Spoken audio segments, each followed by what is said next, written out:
Тут Александр Кнурович. Мы чекаем. Здрасте. Да, тут, ну я вось один из тых людей, я так разумею, які тут глядзяць. Так, там у нас не шмат, але... Так, ну вось вы, я. Ну вось, і зараз яна нічого не показывае. І там было відос, ці не? Да, ну все. О, вось зараз дакладна ўсё ёсць. О, да. Клас. А у меня идет со спознением. Да. Клас, вы будете зараз назіраць усё. А што, дайце дарабіць? Не чуеце мяне, кажаце. Алло. Алло. Пішыце, калі ласка, ў каментары, ці вы нас чуеце. Заодно дапаможаце. Хутчэй пачаць.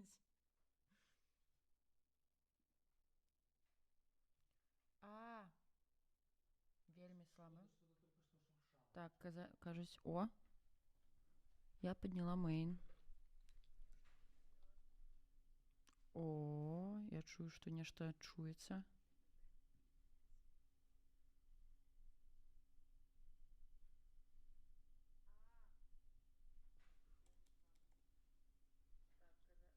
Так, кажусь, о. Я подняла мейн. Крутилка.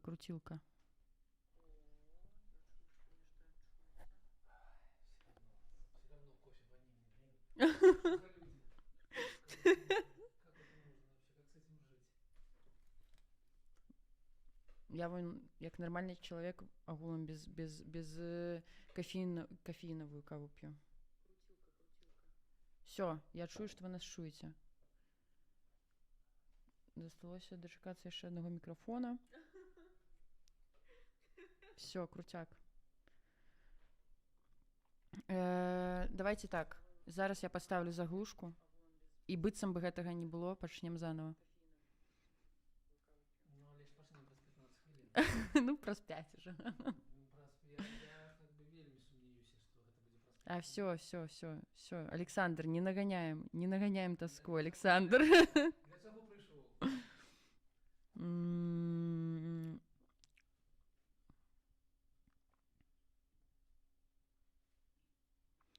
Зараз найти картинку.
Алло, сябры, алло.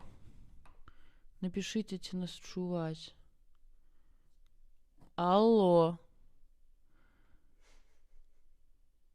Ахигао. Что такое ахигао, Ярослав? Я в дисковой поздравлю, что это такое? Толькі мне скажи. Гэта што робіцца? Патрабую справаздачу. Вось-вось, зараз пачнем. Мы вось ужо амаль тут. І вы чуеце нас. Ё-маё, всё як у казцы. Так. Всё, я праз літаральна хвіліна, сябры. Вы гэта пачакаеце, таму што гэтага трэба пачакаць. Яно таго вартае. Правильно, Марго? Ці яе ўсё роўна не чутно, гэта правда. Гэта правда. Не видно таксама. Всё, хвіліну, літаральна.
Готово.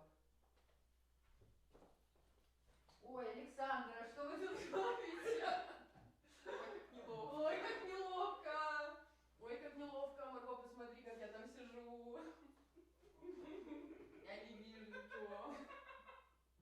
Здравствуйте. Александр, Да, как вы тут оказались? Я думала, это только сон.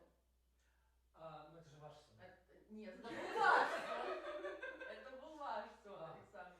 Я должен сказать нашим зрителям, Да, что исходя из моей собственной личной судьбы, да. надо мечтать. Надо спать и представлять себе, как сбываются ваши сны. И тогда с вами случится то же самое, что случилось со мной этим вечером. Да, Мечтайте почаще. да. А я даже не мечтала. А вы первый раз в такой ситуации? Да. А вы? Да, скажи да. Правильный ответ все равно да. Да. Ну, все. Можем мы сразу туда пойти, потому что это все равно очень... вообще не понимаю. Нет, это сын может быть. Да, реально, вообще не видно. Вот. Да. Теперь доказательство, что я есть. Так, ну я надеюсь, что нас слышно, видно. Видно нас точно. Насчет слышно, это мы узнаем чуть позже. Ну, конечно. Бывает. Но, как бы раз уж мы в постели втроем, Да, я должен задать политический вопрос. да. Вот в этой Беларуси будущего, вот той светлой, о которой мы все мечтаем, там вообще как будет с проституцией, с порнографией? Я отказываюсь от ответа. Ну ладно, мне все равно. Давайте так. Я бы хотела, чтобы все могли заниматься тем, чем они хотят заниматься, но... То есть легализация. Да, но это должно как-то исходить из внутренней силы, а не из внутренней беспомощности. Блин, часто люди идут в такие профессии, потому что... Потому что по-другому никак. Да. Вот я как бы не хочу, чтобы вы шли в профессии, потому что по-другому никак. Ну, начать можно с декриминализации, потом Естественно. посмотреть, как будет у вас. Естественно. Но вообще все должны любить себя друг друга бесплатно. И самих себя. Ну да. Тоже бесплатно.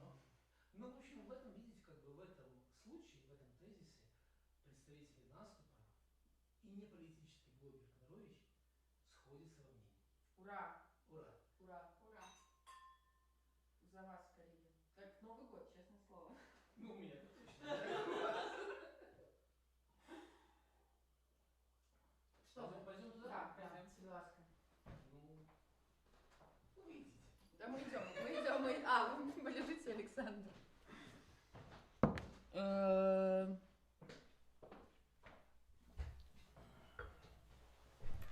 Алло.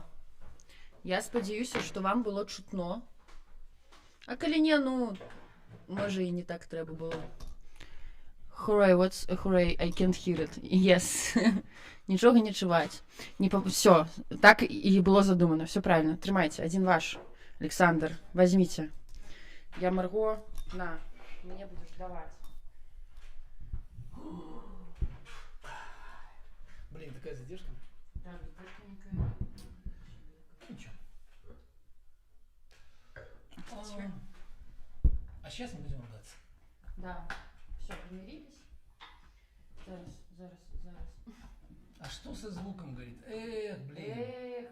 Мы там про такое размовляли. Ну, я, в общем, выяснил, как бы сколько раз девчонки были в такой ситуации. Но поскольку вы не услышали, то вам придется спросить об этом в чате напрямую. Так, ну, а можно и не запытывать. Мы все ж таки сябры с вами. А дальше мы обсуждали очень политический вопрос о легализации и декриминализации проституции и порно. Ну, как продукта порно. Да? И, соответственно, вы тоже можете написать как бы в комментариях о том, что вы по этому поводу думаете, а мы где-нибудь потом в середине трансляции посмотрим и обсудим, потому что, конечно, знаете, вот есть такие темы, которые маргинальные. Вот я снял видос про геев, трансгендеров, про запрет child free, и он нахер никому не нужен. То есть никто из... Нет. У меня сейчас на канале минимальный уровень, не буду хвастаться, какой-то. И этот видос посмотрели в 2 раза меньше человек. То есть это худший видос за последние 2 года, а это означает, что это, ну, что реальному белорусу неинтересна судьба трансгендера. Так у нас есть еще просто базовые питания не закрытые. Как Цалкам такое? згоден. Ну все. Ну что? Так, ну мы, собственно, собрались сегодня, чтобы немножко поговорить о более серьезных темах. Мы говорим сегодня про КС, про вопросы, которые наболели у нас за 5 лет друг к другу. И проходить это будет в формате такого мини-дебатного обмена вопросами. По 10 вопросов каждому из присутствующих здесь оппонентов. Я буду выступать в роли арбитра. Буду стараться не придерживаться какой-то позиции, не представлять сегодня наступ. Буду задавать и очень хорошие, и очень плохие вопросы обеим сторонам. Не буду никого жалеть, не буду никого топить. Да. Формат у нас такой, что будет по 10 вопросов каждому, да, по 90 секунд на ответы. Начинаем мы с небольшого представления каждого из оппонентов по 3 минуты, и впоследствии переходим уже к дебатам. Можем начать тогда с небольшого представления от каждого из оппонентов по 3 минуты. Так, добре. Да, могу передать слово Александру, вам. Вы тут новичок. Да, добро пожаловать. Ну, да, здравствуйте. Но судя по тому, что наливают, то как бы гостиный дом. Да. Я облажался. Я как бы на такие вещи, конечно, на дебаты, на выступления надо ходить как бы с бумажкой, с четким подготовленным как бы пиу, а я не готовился. Почему? Потому что я позволил себе не ходить в Координационный совет, поэтому позволяю себе быть достаточно легким. Но если потратить 2,5 минуты остальные на представить себе, что я все-таки делегат того Координационного совета, то, конечно, я представитель блока Прокопьева-Егорова. Мы отстаивали в прошлом Координационном совете все-таки, чтобы он работал над серьезными вещами, а не над декларацией по Венесуэле всякими глупостями и гадостями. И поэтому, конечно, мы провели, по нашей инициативе были проведены слушания Светланы Тихановской, которую мы вообще считаем самым главным событием в жизни этого Координационного совета. Наши представители участвовали в комиссии по образованию, в комиссии по этике. И, конечно, вокруг нас было очень много слухов, сплетен. Почему? Потому что я был достаточно резок по отношению к тем делегатам, поведение которых считал некорректным. Просто максимально резок. В чем сегодня не то чтобы раскаиваюсь, но думаю, что этот период мог быть значительно короче. Я думаю, что вот этого на данный момент достаточно для представления. Супер, спасибо огромное. Лиза, твои 3 минуты. Я потым як-небудзь самапрадстаўлюся. Я зараз раскажу історыю пра арла. Александр, вы зразумелі, вот это адразу да вас пытанне. Ці зразумелі вы адсылку, да чаго гэта адсылка? Все, вы канчаткова выпалі з усяго дэмакратычнага руху. Гэта да маіх дэбатаў з Мартынавай. Про орла, які налетал над Чукоткой и срал. Ну, я гляжу тільки особливі дебати, які мені чомусь цікаві, тому пробачте ваши дебаты с Татьяной Мартыновой. Расповедите, это вы. Орла. Так, не, ну я уже, ладно, я не змагу, як Тацяна ўсё роўна. Але вы, калі ласка, паглядзіце, шмат хто мне сказаў, што гэта найлепшыя дэбаты пакуль з... Ну, такія, забавныя. Абавязкова паглядзіце. Да, вось, дзякуй. Ну, так про орла. Так, про орла. Што, ну, там цяжка, таму што там Тацяна, як бы, вельмі... Так, вось... расплывчата так рассказывала про гэтага орла, але там гісторыя такая, што чукотскага народа ёсць нейкая гісторыя про тое, што орол летае над Чукоткай, срёт, і з гэтага вырастаюць там палі, людзі там, ну вось, ну такая легенда, правильно? І там яна расказала, як нехта пры Сталіне прыехаў, і там чукотскі народ спяваў некую песню про гэта. Не, але они спявалі вось песню про гэтага орла. Вось. І яна просто гэта зрабіла якраз у момант, калі трэба было самапрэзентацыю рабіць. Яна сказала, я не буду самапрэзентавацца, давайте я вам лепш раскажу гісторыю. Дык вось. Ну, па сутнасці я паўтарыла гэты шлях, таму... Так, дзякуй. Так. Я зразумеў. Слухайте, ну, паважаны, ты немногія гледачы, якія зараз у нас ёсць, ты якія... Даволі шмат, 12 чалавек. Абавязкова. Это рекорд. Не, рекорд 16. Ну, гэта мы ж только пачалі. Ведаеце, я павінен сказаць, што у меня есть некаторыя абмежаванні. У меня есть абмежаванні, тому што, па-першае, конечно, есть частка, у якой няма абмежаванняў.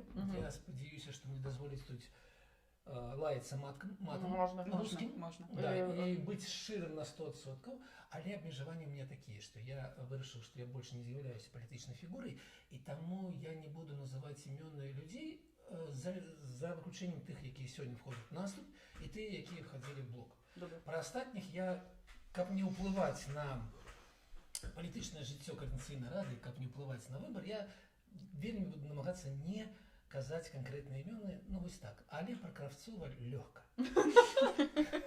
Класс, только этого и ждем. Да. Хорошо, тогда если мы закончили с презентациями, можем перейти до нашего блока вопросов. И первый блок вопросов у нас посвящен личной и такой моральной составляющей от каждого из наших оппонентов. Первый вопрос вам, Александр.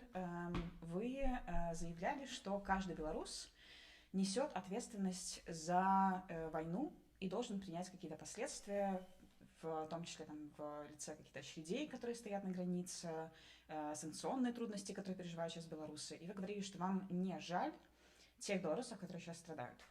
Придерживаетесь ли вы все еще такой позиции, или она как-то изменилась, и как это сочетается с вашим текущим? Язык мой, враг мой. Я как бы регулярно говорю что-то, не подумав, но от души. А потом вынужден придерживаться этой же позиции для того, чтобы быть последовательным. Я, конечно, последовательный. Это было два разных тезиса. Никуда лучше не туда, не туда. А как удобнее? Как комфортно? Но мне хочется, конечно, туда, Ну все, иногда туда. глядите на нас. Но зрители-то у нас там. Смотрите, это было два разных тезиса. Первый тезис о том, что мне не жалко людей, которые стоят там по 3 суток на границе.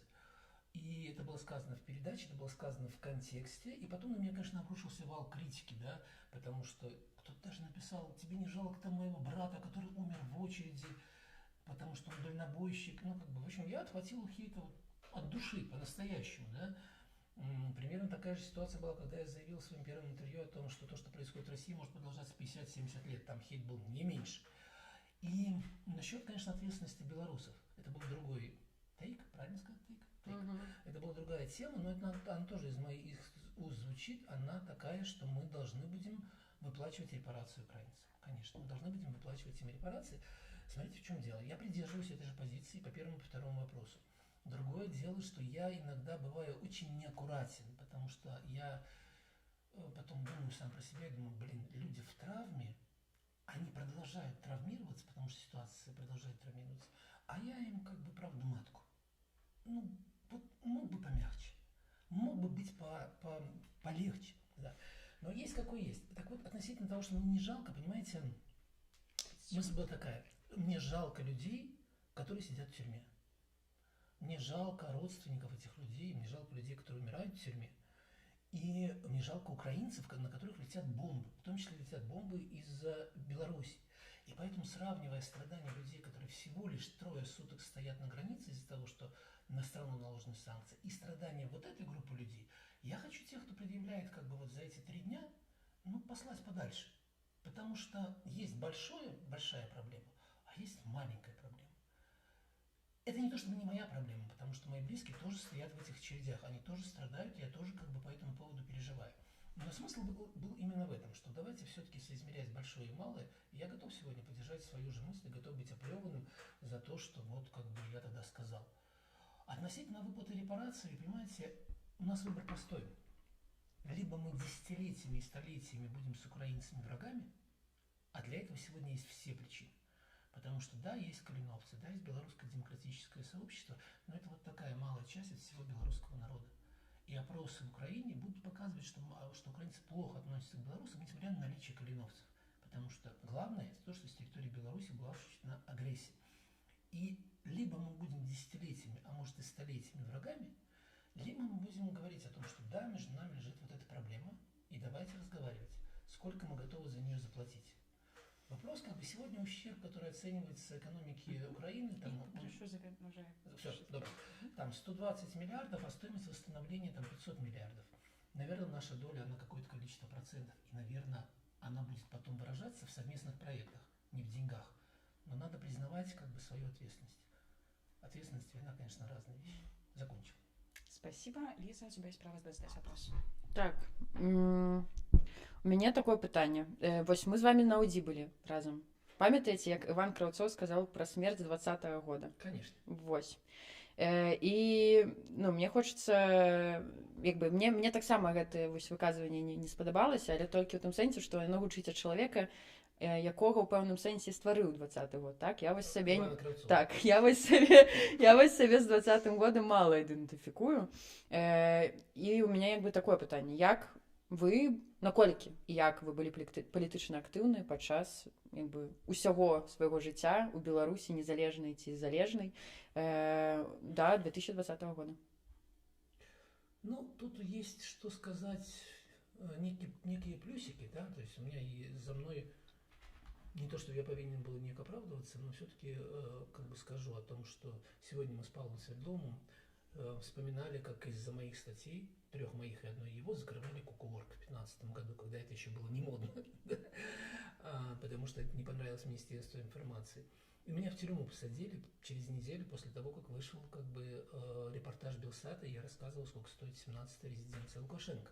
Поэтому те, кто обвиняют меня не то что в политической неактивности, а в отсутствии позиции до того, они, конечно, не правы.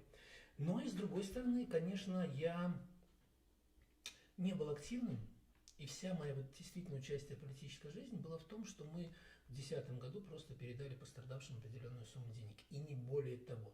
Все остальные годы я, конечно, смотрел на наших политических активистов как на каких-то странных людей, которые занимаются бессмысленными действиями, и никогда мне не приходило в голову пойти на марш, либо как-то участвовать по-другому в политической деятельности. То есть можно сказать, что я не был приверженцем Лукашенко, никогда не голосовал за Лукашенко, но я точно был политически бесполезен. Вот. И это правда. Можно додам, а на БНР-100 были? Не были. Я в тюрьме сидел. А, точно, все. Мне кое-что у вас есть оправдание. Ну, прокатывает или нет? Так, принято, дякую. Но давайте, правда в том, что я вряд ли пошел бы. Ну, это уже... Правда тым, калі мы дамовіліся быць шчырымі, то по шчырасці я, напэўна, и не пошел бы. Окей. Спасибо. Лиза, следующий вопрос тебе. Насколько мы, как наступ, были активны на слушаниях УПК по сравнению с другими фракциями? Дзякуй, Марго, за гэта пытанне. Я могу расказаць табе пра тое, наколькі мы былі актыўнымі. Но я лічу, што мы былі вельмі актыўнымі. Я шмат з кім з блока размаўляла на гэты конт. Мы лічым, што, канешне, так, вы ініцыявалі гэта пытанне туда-сюда, нам гэта не тое, каб было вельмі важна, але агулам тое, што слуханні адбыліся, ўсё ж такі мы лічым гэта заслугай наста. Ціханаўская, так, слуханні Ціханаўскай адбыліся. Ты пра іх спрашиваешь? ПК, ё-маё.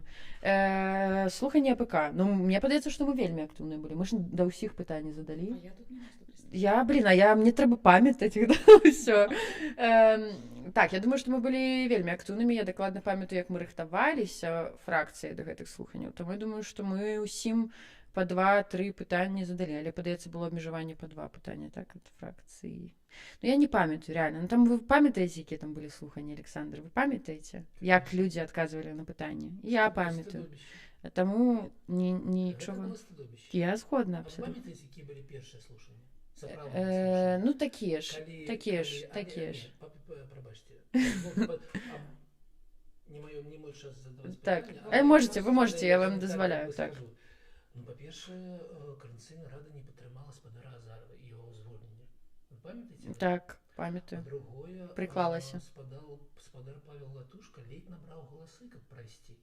За 2 гадзіны до скончання галасавання у яго не было дастаткова галасоў, і яны бегалі і ўсіх запрашалі прагаласаваць, тому што, ну, давайте будем казаць, моё роўнае стаўленне сёння да Латушкі, я не буду яго крытыкаваць, але гэта мы кажам пра мінулае, да? І вось тады яны шукалі галасы, каб яго просто не пракацілі на гэтых слуханнях, так? І выходзіў в мыле там Сахащик ці нехта іншы, так? І першае слуханне, нельга казаць, што яны былі сапраўднымі. Яны таксама былі, бо шмат у чым вельмі імітацыйны. І яны маглі быць прыняты, толькі ведаеце, як першая падстава, як першая падзея, якая адбылася, каб далейшыя былі мацней, каб далейшыя былі больш жорсткія, потому што, ну, мы паміж сабой павінны быць, патрабаваць адзін ад аднаго працы, і тогда яна будзе. А калі мы самі себе устраиваем такія цёплыя ванначкі, Ну, это будет имитация. Тому першие слухання, мне падаецца, былі значна больш жорсткія. Вторые, пробачьте, сорвали цалкам. У якім сэнсе сорвали? Вторые слушания повинны были бы які напрыканцы в КР. 24 году. Так. И тады обрали новую раду, Угу. и новая рада сказала хі-хі-ха-ха, мы не будем нічога праводзіць. Ну, не рада сказала. Я думаю, вам гэта хутчэй не ведаю, хто Мельнікова могла такое не сказаць. Буду. Я обіцяў, ведаеце, ну, не добра. ўбываць, таму не буду называць фамілію, Так. але прадстаўнікі кіраўніцтва Координаційнай рады сказалі спачатку хі-хі-ха-ха, потым паабяцалі люты 25-го года, потым люты стал весной 25-го года, и потом ён плавно переехал до жніўня, и вельмі вось такое было. Таму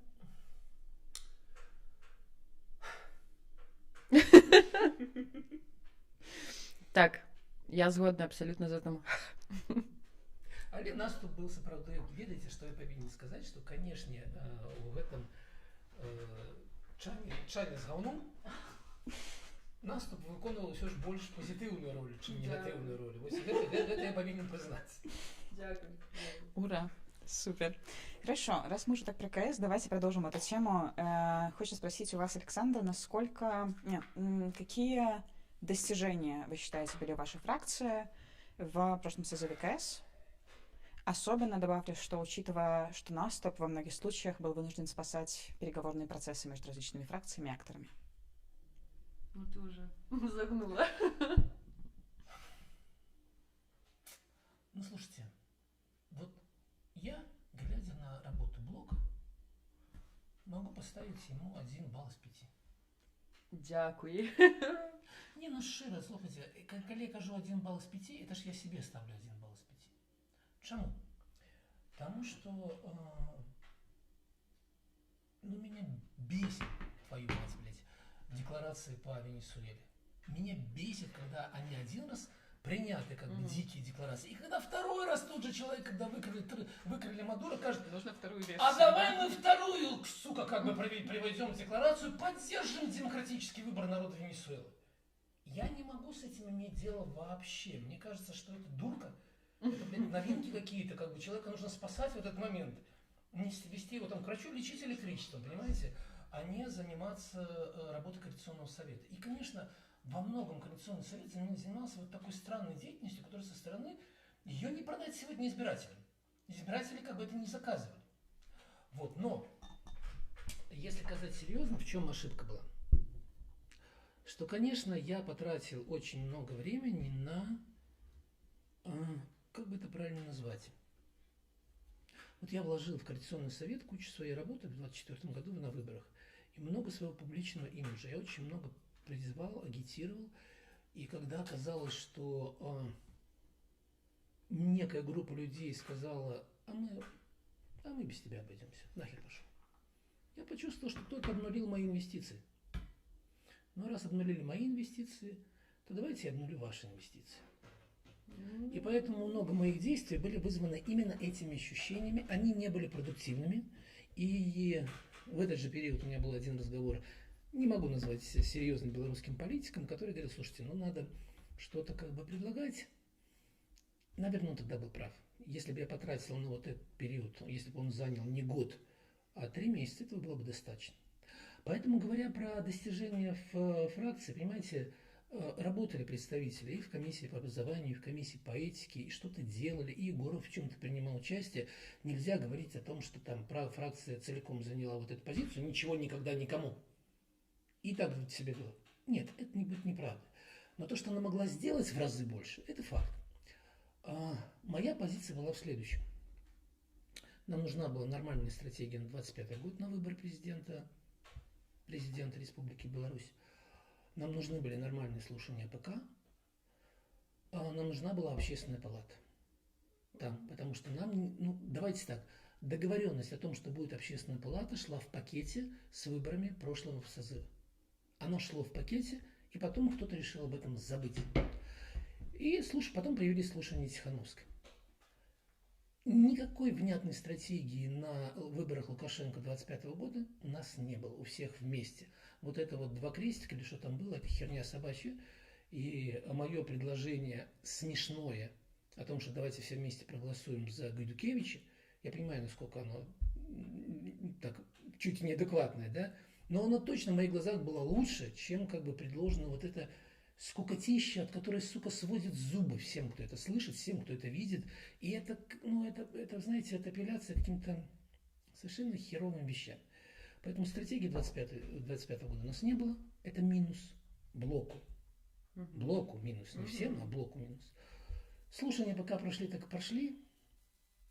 Слушания Тихановской прошли лучше, хотя и тоже были урезаны, сорваны, кривые, косые и так далее, но они хотя бы были. Общественная палата не случилась. Я считаю, что это большое поражение, потому что в этом есть вообще в принципе большой конфликт между людьми, которые избраны, и профессионалами, экспертами.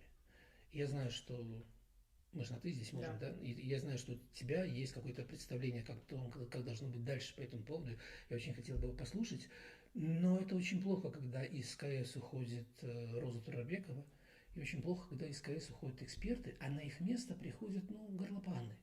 Приходят люди, которые вот просто бла-бла-бла-бла-бла и ничего больше. Это как бы роняет статус Координационного совета. И вот общественная палата тоже не случилась. Поэтому я ставлю сам себе единицу из 5. У меня есть объяснение, почему Блок занимал эту позицию. Потому что для нас было важно занимать принципиально иную позицию, и перелом статуса под избрание Стаси Глинник был ошибкой. И как ты видишь, как бы в результате это все пришло все равно к этому состоянию, когда есть спикер от того, кто набрал больше голосов, и вице-спикер, который как бы от... Мы могли прийти вот к такому же состоянию и без перелома статуса и тогда в июне 24 года, и все было бы хорошо. Но нет, надо было ломать как бы весь Координационный совет, чтобы Стася Глинник стала вице-спикеркой. Я обещал не называть имена, но в этом случае без этого не обойтись. Поэтому наша принципиальная позиция была вызвана определенными действиями. Была ли она до конца эффективной? Нет, не была. Мы могли лучше. Точка. Работает один микрофон? Я не могу зразумець, нешта рознае пишут. Тому не ведаю. Ну, добро, давайте одним микрофоном. Так. Окей. Лиз, давай тебе вопрос. Как фоллоуап этой дискуссии, Наступ тоже поддерживал так называемую поломку статута. Почему так произошло? Расскажи немножко свою версию ситуации. Мы не падтрымлівалі паломку статута. Дакладна. Вы голосовали за изменение статуса, Так, которые меняли так. систему голосования? Так, але гэта не паломка статута. Давайте так, паломка статута, што я лічу паломкай статута спачатку. Паломка статута гэта калі прыйшлі латушкінцы і сказалі, мы адмяняем статут. Вось гэта паломка статута. Далей пачынаецца як бы крызісная сітуацыя, з якой, той выхад, які мы знайшлі, мы яго ўжо знайшлі. Мы разумелі, што гэта далёка не ідэальны варыянт. Мы там, напрыклад, хацелі б усё ж такі пакінуць вось гэтую рэйтынгавую сітуацыю, рэйтынгавае галасаванне пры абранні спікера і віце-спікера. Але мы як бы добра разумелі сітуацыю, у якой мы знаходзімся. Мы добра разумелі, што мы меншасць, і што ў нас як бы не договораздольная, так, меньшесть. Калі б я был злым человеком, вы злый человек, что ж вы? Я б сейчас сказал, так вы прыстасаванцы. Не, мы не прыстасаванцы. Ну, а як гэта назваць па-іншаму? Палітыка. Можна назваць гэта па-іншаму палітыкай. А палітыка гэта вось гэта. Я просто не ведаў, я быў наивны. Да, так вот, вы былі вельмі наивны. Ты быў вельмі наивны, так. Дакладна. Я наивнымі нас не лічу. І лічу, што мы, мы як бы прайгралі выбары. Мы, у сэнсе, Наступ, вы Блок у тым ліку. Мы, як Наступ, агулам былі супраць гэтых выбараў яшчэ ў КР2. Таму, як бы, агулам мы прынялі сітуацыю поўнасцю. Вось. І зрабілі са статутам і захавалі тыя рэчы, якія змаглі захаваць. Агулам мы радыя, што КР3 не распалася на моманце адмены статута, таму што мы такую пагрозу бачылі. Не ведаю, як мы бачылі пагрозу, што нам таксама як бы першая думка, бляха, куды ж мы трапілі, што ж это такое. Але агулам, калі мы разумеем, што нам трэба працаваць 2 гады, трэба працаваць 2 гады. Мы будзем працаваць так, як атрымаецца. Гэта была розніца нашых пазіцый, але паважаныя сябры, у нас там ёсць 7 чалавек, да, это сколько? 7, так. Дзякую, нас 3 і еще 4 чалавека. Так. Напишите зараз, ці чуваць гэты мікрафон ці не. 1, 2, 3, 4, 5. Да, ідзе. Написали Добре. просто, что у нас у розныя Супер. потокі. Супер. Поехали дальше. Можете, Александра, задать вопрос Лизе? Так, будь ласка, можна по гэтым пытанням. Ну, я уже я ж паўдзельнічаў уже ў дыскусіі Так. вось свае пытанні наконт таго, што выбор, калі становіцца выбор, ці прыстасоўвацца да таго становішча, якое аб'ектыўна склалася, ці ўсё ж таки заняць прынцыпіяльную пазіцыю, вы выбіраеце прыстасоўвацца. Мы не выбіралі прыстасоўвацца. Ну, мы гэта ўжо прагаварылі і Ну, я не лічу, што мы прыстасаваліся. Мы ж як бы агулам далей мы не галасавалі за кожнае рашэнне латушкі, за кожнае... падтрымалі. Ну, а там у нас быў выбар? Стоп, подождите. Я не падтрымаў. А выбар быў? Александр? Не падтрымаць. Ну, і выбар які далей? Далей што? Далей, ведаеце, калі б мы займалі паслядоўную пазіцыю, то мы маглі прымусіць той бог все ж таки не ціснуць, а ўступіць в перамовы. Ну, мы уступілі, калі яны паламалі статут, першае, што мы зрабілі, мы пайшлі размаўляць, што яны ўвогуле хочуць. Мы уступілі ў перамовы. Чаму у нас былі ў выніку савецкія выбары спікера? Я нагадаю, што у нас был толькі адзін кандыдат на спікерство. Так, я памятаю. Ну, гэта ж Таму што адзіны, якая фракцыя магла вылучыць такога чалавека, гэта ваша фракцыя. А чаму? Таму што ў вас 16... А чаму не вы? Таму што ў вас 16 чалавек, у нас 8. І нас бы не падтрымаў ніхто. Слухайце. А вас бы мы падтрымалі, мы ж прасілі. Ну, мы уже на той момент былі пасраныя праз гэты статут. Нас бы, Марго, ніхто не падтрымаў. Мы б маглі падтрымаць яшчэ іх. Я нагадаю, што калі я абіраўся спікерам Конституцыйнай Рады, і мы з Бурханом знаходзіліся ў дэбатах, у вас таксама была магчымасць падтрымаць маю кандыдатуру. А я не памятаю, кого мы... Ці было у нас нейкае адно... Мы падтрымалі Бурхана? Конечно. Ну так, таму што я хацела быць віце-спікеркай, я згадала. Ну вось, палітыка, Александр, што мне сказаць вам, палітыка. Ну, слухайце, гэта палітыка раняе інтарэс да Коордынацыйнай Рады з боку тых людзей, якія хоць нешта разумеюць. І ведаеце, вось гэтыя ўсе рэчы праводзяць да таго, што сёння галасуючых будзе не 6723, а меней за 4. Я вельмі спадзяюся, што будзе хаця б 4000. Ну, у меня плюс-мінус такія ж. Ну, таму што гэта будзе поспехам, агульным поспехам. Ну, вось менавіта гэтая рэч, калі людзі бачаць не сапраўдна палітычнае дзеянне, а вось гэтае... Яны кажуць, да пашлі на халеру, я включу серыял. У меня тут, я хутенька тады просто скажу, што у меня тут, я разумею, чаму адбываецца так, чаму менш людзей будзе галасаваць, але я лічу, што гэта непростое, што там і вот гэтыя гульні ў Коордынацыйнай Радзе, гэта праз тое, што Коордынацыйная Рада не мае амаль ніякіх паўнамоцтваў там датычна стратэгіяў і гэтак далей. Б, гэта пра тое, што Коордынацыйная Рада якраз займаюцца толькі нейкімі дыяспаральнымі пытаннямі. Коордынацыйная Рада не займаецца набліжэннем зменаў у Беларусі. Вось гэта якраз проста тая розніца. І людзі за нас галасуюць, за нас галасуюць дыяспары, але гэта палітычная меншасць. Гэта уцягнутыя людзі у палітычнае жыццё беларускае сёння. І яны не толькі хочуць, каб іх праблемы нейкія бытавыя паўсядзённыя вырашаліся, яны хочуць, каб палітычныя органы працавалі як палітычныя органы. І мы ім гэтага не давалі. І я тут маю на ўвазе не толькі Коордынацыйную Раду, а і офіс, і аб'яднаны пераходны кабінет. Тут ёсць, не ведаю, як беларускую развілка, калі дарогі разыходзяцца. І гэта такі павінен быць асэнсаваны выбар. Ці Коордынацыйная Рада – гэта палітычны орган, які працуе на будучыні Беларусі і змагаецца за ўладу Беларусі. Ці гэта орган, які займаецца сабесам, то бок дапамагае дыяспары вырашаць свае пытанні. Калі мы намагаемся гэта змешаць адно з адным, то мы як той чалавек, які шукае там гэтыя грошы по-беларуску ліхтар. Пад ліхтарыкам, да. Гэта самы анекдот, это зондзі, я яго чула ўжо. Не, я чую яго шмат калі. Не там, дзе ён яго згубіў, а там, дзе ёсць ліхтар. Так. І вось вельмі проста палітыку беларускую пачаць займацца там уладкаваннем жыцця беларусаў у Польшы, а не займацца складанымі рэчамі там. І таму надо бы высветліць дакладна, для чаго патрэбна Координаційная рада. Для одного ці для другого. Мне так подается. Не, Я буду высветлять. Ну, просто сейчас я так вижу, что многие списки как раз-таки формируют свою политическую программу вокруг идеи того, что они будут помогать диаспоре и работать для диаспору. Я даже знаю один такой список. Так. Да. Мы так само. Ой, совпадение! Вот. И для меня это на самом деле проблема, потому что Координационный совет потерял любую политическую функцию и представляет исключительно орган диаспорального представительства и продвижения их интересов. Да. Так, давайте мы закроем эту тему часть дискуссии и перейдем к еще одному блоку вопросов. И вопрос будет тебе. Я перейду уже на ты. Вы выступали как блок за самофинансирование КС. Да.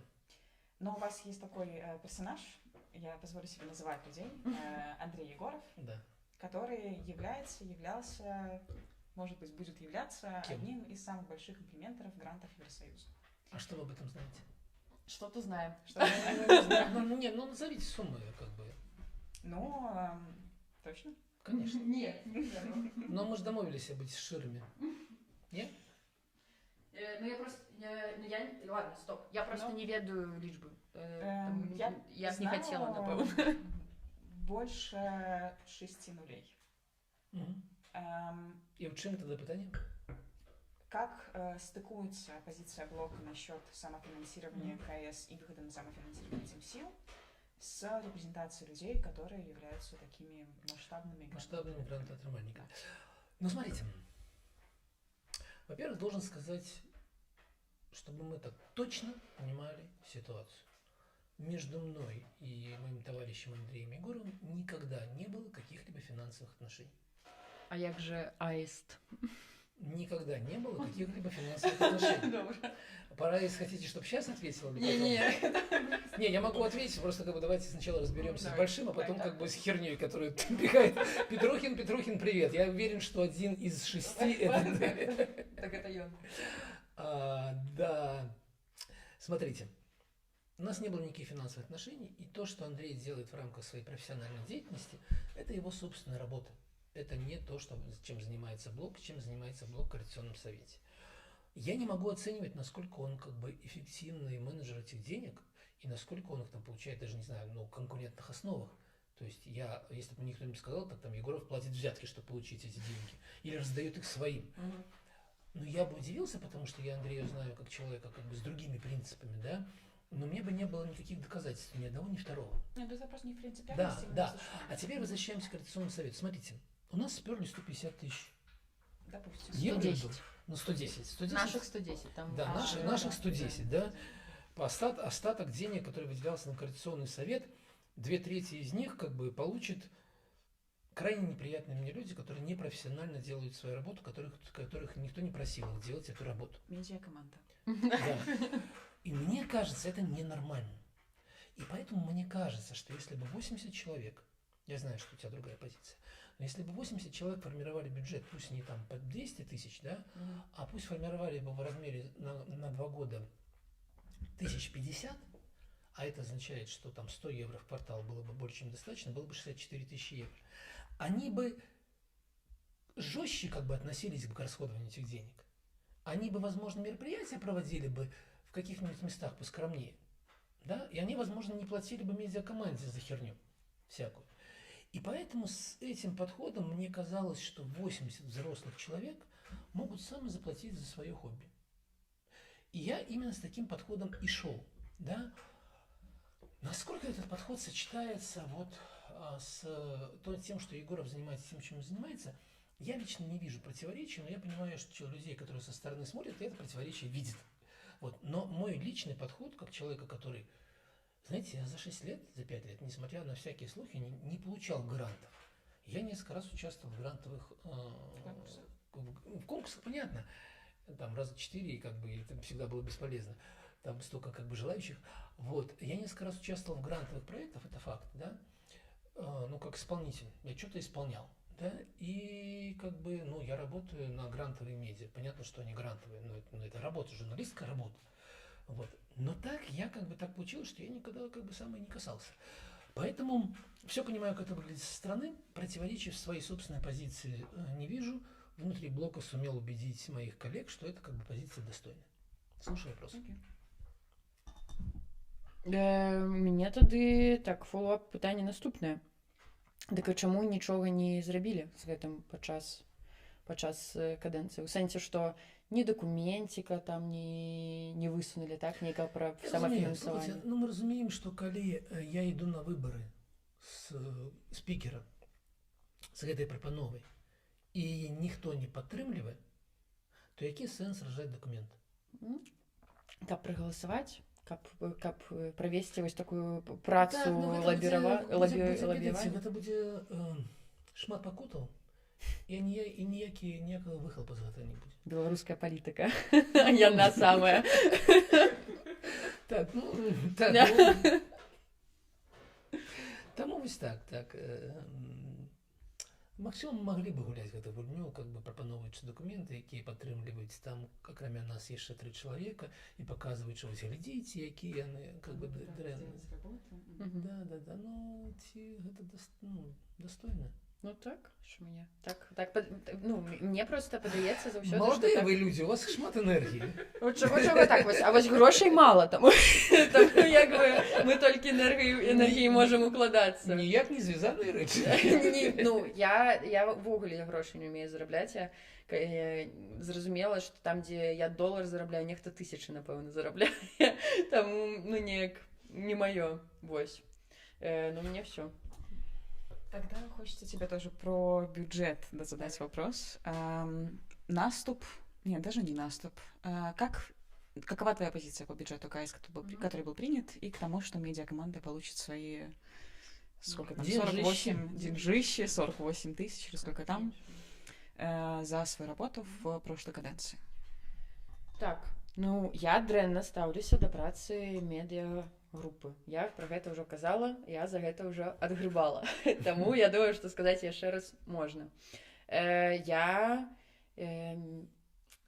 як бы агулам, калі мы толькі прымалі першы раз гэты бюджэт яшчэ з Мельнікавай, выступала супраць таго, каб медыагрупа атрымала тыя грошы, якія атрымала, калі яны будуць захоўваць тую якасць працы, якую яны як бы захавалі па сутнасці. Я могу сказаць, што яны дакладна атрымалі менш. Яны ўжо атрымалі грошы? Так, яны ўжо атрымалі. Так. І яны атрымалі менш, яны атрымалі 15 менш, напэўна, чым было вось пры першым тым бюджэце. Віншую. Дзякуй. Вось, я умаляла некалькіх людзей, некалькі фракцый, каб гэтых людзей звольнілі, але не дапамагло. Буду умаляць далей, буду як мінімум зраблю ўсё, каб у наступным КР, таму што я так разумею, што гэтыя людзі у наступным КР прыйдуць. Яны ў такіх пазіцыях, што яны абавязкова прыйдуць. Я зраблю ўсё, каб яны на гэтай пазіцыі не засталіся, так, і не атрымалі грошы хоць бы за гэта, уже нават калі яны хочуць гэтым займацца. Паглядзім, ці у мяне гэта атрымаецца. Гэта першае. Другое, я як бы агулам, калі мы нават вось галасавалі другі раз, ну, першы раз, па сутнасці, вось за гэты абноўлены бюджэт, я ж была ў той групе людзей, якая якраз сказала, што давайце галасаваць па строках, то бок мы не мусім галасаваць вось гэта за агульныя бюджэты. Ну, гэта той самы палітычныя, ведаеце, хітрыкі. А ў чым хітрыкі? І не з вашага боку. З іх. Калі ты прапануеш вялікі пакет, і ў ім некая... Слухайце, ну так прыйшла бясконцая легітымнасць Ціхановскай. Так. Ну, это у меня будет наступное, у меня будет пытанне про гэта, у меня будет про гэта пытанне. Так, я як бы хочу, каб все бюджеты галасаваліся пастрокава, так, як па сутнасці гэта робіцца ў парламенце, так, што ты нават калі галасуеш за дакумент поўнасцю, ты бачыш кожную строку, куды ідуць грошы. Я хочу, каб гэта было так. Я просто агулам не лічу ў грантавых грошах, што ёсць нешта дрэннае, так, як у з'яве. Але, ну, у іх няма нічога дрэннага, калі яны добра кантралююцца. А ў гэтым выпадку мы бачым, што яны кантралююцца не так добра, як хацелася бы, так. Мне б хацелася б, каб проста як мінімум большая празрыстасць была. То есть я не лічу, што там гэтыя грошы скрадзеныя, ці нешта такое, так, ужо КР прагаласаваў такім чынам, я да гэтага стаўлюся не вельмі добра, але окей. Мы будзем выконваць рашэнне КР. Я як бы чалавек на такой пасадзе, які выконвае рашэнне Коордынацыйнай рады, на жаль. Я б хацела рабіць шмат іншых рэчаў. Ну, вы разумееце праблему? Я добра Праблема разумею не толькі ў грошах. Ведаеце, праца медыагрупы – гэта праца вонкавага падрадчыка. Так. І то бок, якая павінна была быць працэдура?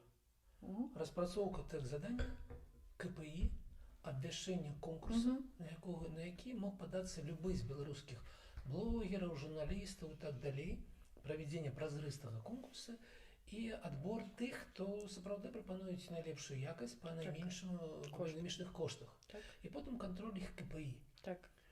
Адбылося зусім інша. Ну, То бок да грошай, то есть справа не толькі ў грошах, не толькі ў грошах, а ў тым, што гэта медыакаманда ў якісьці момант заявіла: мы незалежныя СМІ. Ебать, как бы. Яны за наши грошы незалежныя СМІ. Ну, я. Так. Ну, я згодна. Я памятаю, як я просто заходжу ў YouTube, і мяне там высвечваецца нейкі шортс. Я бачу, што ён з канала Координаційнай рады, там што-то вельмі незразумела адбываецца, што я вырашаю клікнуць. Я клікаю, а там нейкі шортс пра штучны інтэлект. Я такая: а мы тут чаго? Штучны так, інтэлект. Не, ну тэма можа і цікавая, а да нас яна якім бляха-муха чынам? Ну, ёсць некаторыя чыны, але мы гэта хутчэй хаваем, так што у нас некаторыя людзі пытаюцца з чата GPT. Ну, карацей. Чым? Так. Чым яны пытаюцца? Ну, калі чалавек размаўляе ўжо патэрнамі з чата GPT, то гэта ўжо нейкае паражэнне мозга, як мінімум. Тэрмінатар ўжо тут. Так, ён сярод нас, літаральна. Ну, добра, давай по плане. Мы не жорстка один. Да, это правда, видишь. Если вспомнил, мы давали рекомендации от наступа, тут сменю шапочки, про работу этой медиакоманды. И про... Ну, я формулировала очень мягко. Марго, мы попросили Марго сказать, потому что Марго, мы не хотели нарываться на плевухи от КЛРЗС, так? И мы... КЛРЗС, коалиция латышки Рузис Вона. КЛРЗС. Другі раз за дзень я кажу: гэта не я сказал, подкрэсліце, калі ласка. И мы сказали, каб Марго сказала гэтую крытыку, так бы мы писали ў чаце там вельмі непрыгожымі словамі. Марго кажам: ты, калі ласка, падсумуй і неяк давядзі ім гэтую інфармацыю падчас агульнага паседжання Координаційнай рады. Ну, я думаю, яго можна знайсці, так гэта там на пачатку было летом яшчэ 24-го, дзе Марго хутчэй пахваліла медыакаманду, чым наругала. Гэта праўда, гэта літаральна праўда. Там так было ўсё пададзена, што нават сама медыакаманда потым падзякавала Марго. Я зараз апынуўся ў некім іншым свеце. Медыакаманда, дзякуй Марго. Да, на самом деле там были хорошие комментарии насчет того, что они там не репрезентуют повестку разных фракций, что они очень предвзято относятся, что там их тезисы Марго, очень... ты разговариваешь с людьми на испанском языке, они его не понимают. Я считаю, мне как-то сделали комплимент, что я могу опускать людей так, что они там не замечают и за это благодарят. Я считаю, это хороший навык. Я так не считаю. Але у нас і вынікі, ведаеш, і калі б у нас былі нейкія іншыя вынікі, ну, тады да. Резонно. Ладно, принимается. Так, следующий вопрос у нас... Я уже сама потеряла нить. Да меня был. Это тебе. Так, добро. Давай тогда, может быть, посмотрим как раз-таки тему про то, как ваша фракция участвовала в процессе написания меморандума о сотрудничестве между ОПК и ОСТ-КС. Ой, и как оказалось проспали. Так, что Егоров... Да, проспали, знал, конечно, проспали. И тут, как бы нема шмат аб чым казаць, потому что, когда вы кажете, что Егоров принимал удел, да. А потом все такие, наша фракция говорит: что это тут было? написано? То у меня, ведаете, я ж як человек отказный, могу только взять на себе отказность за это, потому что я не могу сделать так, что есть я, есть Егоров. Не, мы были разом в одной фракции. Тому это, не тот самый, нельзя так робить, тому можно только признать, сказать, что так, наш представник Андрей Егоров не заўважыў гэтай істотнай, ведаеце, радка гэтага істотнага. Як ён не заўважыў? Ну, Андрей Егоров, в принципе, человек, якого, по-перше, нельзя пускать людей. Ён што у вас другім у спісе? Он был спикером. Андрей Егоров, хутчэй навуковец, метадолог, і ён, ведаеце, он толькі шмат зрабіў для дэмакратычнага руху, не шмат гэтых людзей, якія так много зрабілі, іх не больш за вось так 10 чалавек. Але ў яго ёсць асаблівасці мышлення, і ён мысліць як навуковец. Як ведаеце, у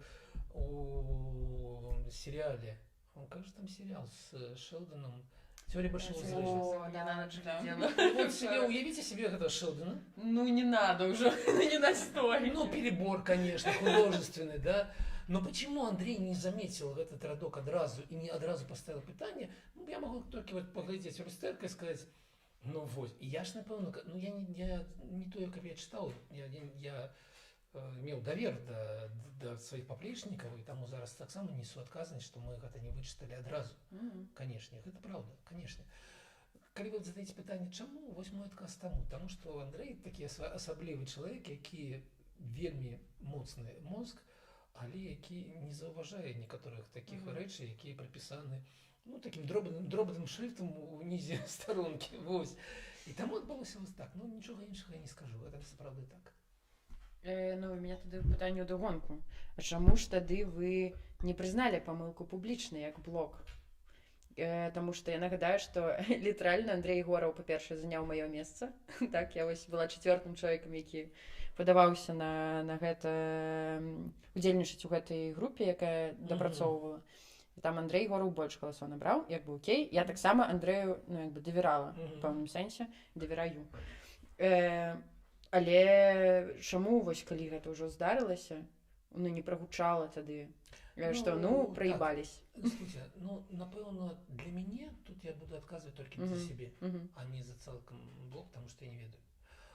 Зараз не памятаю гэта. Но для мяне, канешне, тое, што вось так прыцягнулі адным радком найбольш істотнае пытанне, выклікала такое бурэнне, што для мяне значна больш такім важным казалася ў той момант казаць, там, дзе аб гэтым магчыма казаць, што гэта неэтычна, некарэктна і што так нельга. Нягледзячы на тое, што вось адразу прайшоў дакумент, а потым мы неяк пачалі адварочваць как бы старонку у бок. Мне казалася, слухайце, увогуле гэта пытанне, ведь не пытанне ў тым, як мы галасавалі і як нехта галасаваў, а пытанне агульнае.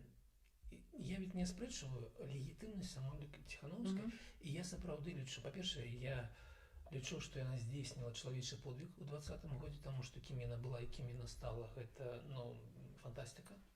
Па-другое, я лічу, што Франак Вечорка добра робіць сваю працу. Вельмі добра робіць сваю працу, што Ціхановская яшчэ ездзіць па канферэнцыям, ей паціскаюць руку, што яна зараз была вось у Арменіі, і у яго есть вось такія вынікі. Гэта вельмі вузкая тэма, але вось выбраўшы гэты шлях, ён сваю працу робіць добра. І легітымнасць Ціхановскай — гэта наша агульная каштоўнасць. І таму, колькі я казаў там нейкіх крытычных словаў, я ніколі не меў на ўвазе, давайте мы зменім Ціхановскую на Прокоп'ева. Не. Але ў мяне было вялікае жаданне, каб яна размаўляла аб гэтым з Координацыйнай радай, ввогуле з актывам, і атрымлівала некую фармальную падтрымку сваіх дзеянняў на наступныя 5 гадоў. Таму што калі мы гэтага не робім, мы фармуем другого Лукашэнку. Мы фармуем чалавека, які нешта робіць ад нашага імя, не пытаючыся у нас, што яна робіць. Таму ўся моя крытыка была накіравана не на тое, каб змясціць Ціхановскую, а на тое, каб у нас былі дэмакратычныя працэдуры, якія бы выконваліся. І вось гэта галоўнае. І не гледзячы на тое, там прагаласавалі, не прагаласавалі, прапісалі или не прапісалі, мы бачым, што гэтага не адбываецца, і гэта зноў раняе імідж Ціхановскай. Ведь актывісты адварочваюцца ад Ціхановскай менавіта з-за таго, што яны бачаць адсутнасць размовы з імі. Они бачаць стаўленне офіса вось такой як кіруючай структуры. І гэта праблема, а не тое, што там прапісана, не прапісана, сказаў, не сказаў. Калі гэта ведаць, калі это гульня, прапусціў ты удар, тебе сидзі, абцікай, прапусціў, што сказаць. Но гэта ж не гульня. Тогда задам такой вопрос. Но при этом Светлана Тихановская очень часто встречается с организациями, с активистами, очень часто организует конференции. Не решает ли это проблему коммуникации с людьми, учитывая, что создается медийно очень много коммуникаций о том, как Светлана встречается с различными группами и стейкхолдерами? Я бы не хотел вот сейчас быть критиком Светланы и критиком офиса не потому, что я очень уж люблю офис. Просто это не помогает нам. Почему я перестал критиковать Латушко и перестал критиковать какие-либо структуры? Я бы мог дальше бомбить раз в неделю яркими постами, они бы расходились по 10 тысяч просмотров, аплодировали бы определенная часть аудитории. Просто это никак не помогает борьбе с Лукашенко. Вообще никак не помогает, поэтому я не хочу этого делать, хочу делать нечто другое. Относительно их конференций и встреч и так далее, те конференции, на которых я был, она выполняла формальную функцию. Она зачитывала приветственное слово и дальше сидела в зале. Никакого диалога не было, хотя конференция была. Это не форма диалога, вот такое общение. Я бы, возможно, не был на встречах с диаспорами, отдельными организациями, я не могу судить, у меня нет достоверной информации. Возможно, на них происходит что-то другое. Поэтому мне, с моей точки зрения, кажется, что можно было делать по-другому. Но, возможно, мне не хватает информации.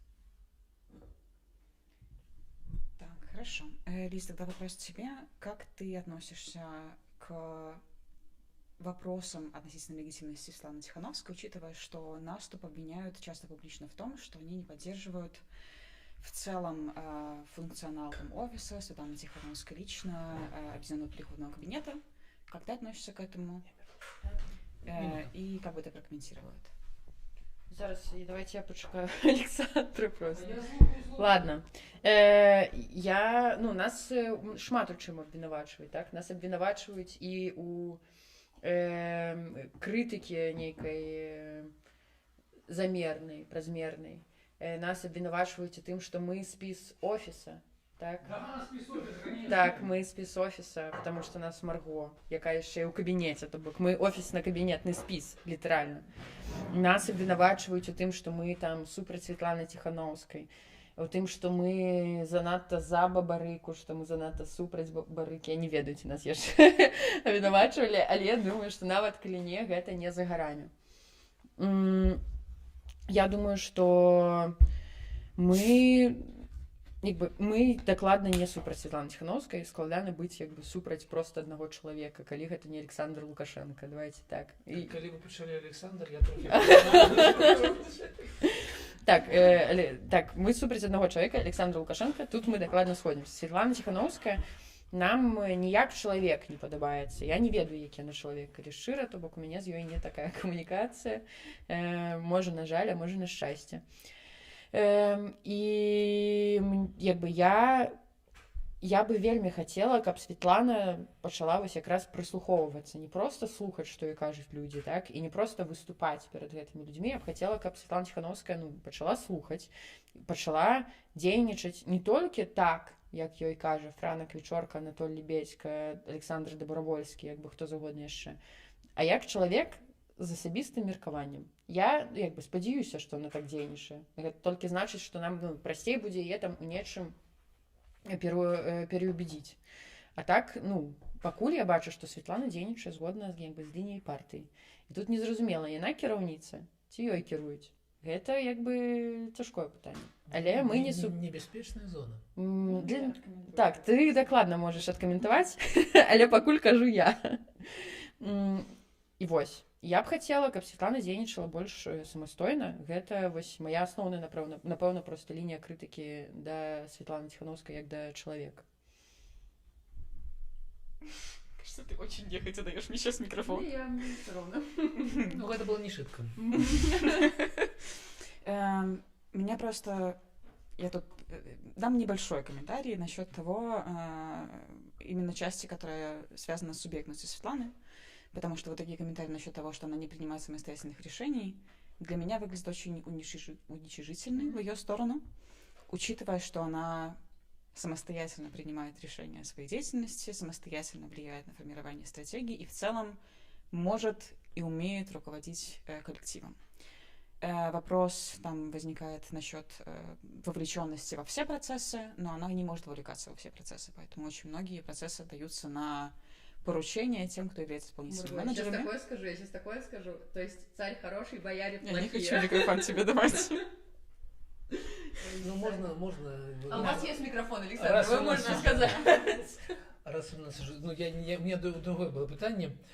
Питание от слушательницы Лизы. Значит, царь хороший, бояре плохие. Но есть еще... Ты добрый бояр. Мне подается отказ зразумело. Отказ зразумела, я згодна, Александр. Мы сегодня собрались все ж таки прожаривать не одного, а марго. Но, видите, на самом деле, откуль з'является такое уражение, что Светлана не самостойна. Оно з'является от того, что яна кажа казёнными фразами. От того, что яна, калі кажа, приходить кудысьці, яна размаўляе як по написанному. І з'являецца ўражанне, што нехта ўжо гэта напісаў. Так. Вось.